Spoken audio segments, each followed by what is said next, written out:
ભારતીય મૂળની અમેરિકન અવકાશયાત્રી સુનિતા વિલિયમ્સે આંતરરાષ્ટ્રીય અવકાશ મથકથી પૃથ્વી તરફ પ્રયાણ કર્યું છે.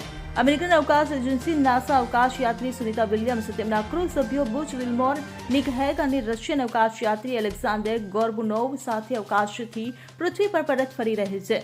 પૃથ્વી તરફની તેની યાત્રા શરૂ થઈ ગઈ છે. અવકાશમાં 9 મહિના વિતાવ્યા પછી સુનિતા ભારતીય સમય મુજબ બુધવારે વહેલી સવારે પૃથ્વી પર પરત થશે.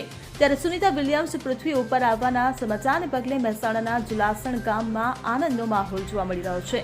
મળતી માહિતી મુજબ સુનિતા વિલિયમ્સ મહેસાણાના જુલાસણ ગામના વતની છે. ત્યારે સુનિતા વિલિયમ્સ પૃથ્વી ઉપર આવવાના સમાચારને પગલે મહેસાણાના જુલાસણ ગામમાં આનંદનો માહોલ જોવા મળી રહ્યો છે. અવકાશમાં 9 મહિના વિતાવ્યા પછી સુનિતા વિલિયમ્સ પૃથ્વી ઉપર આવવાના હોવાથી ગ્રામજનો દ્વારા રામધૂન અને પ્રાર્થનાનું આયોજન કરાયું હતું. અંતરિક્ષમાં ફસાયેલી સુનિતા વિલિયમ્સ પૃથ્વી પર પાછા ફરવાની તારીખ 19 માર્ચ નક્કી થતા ગ્રામજનોમાં આનંદનો માહોલ જોવા મળી રહ્યો છે. ગ્રામજનો દ્વારા સુનિતા વિલિયમ્સની અંતરિક્ષમાંથી સલામત પરત આવે તે માટે પ્રાર્થના શરૂ કરી છે. તેમજ અનુપમ પ્રાથમિક શાળા જુલાસણ ખાતે રામધૂનનું આયોજન કરાયું છે. તેમજ જુલાસણના દોલા માતાજીના મંદિરમાં અખંડ જ્યોત ચાલુ રખાય છે. Bureau report CN24 news. હવે જુઓ દેશ દુનિયાની તમામ ખબરો તમારી આંગળીના ટેરવે.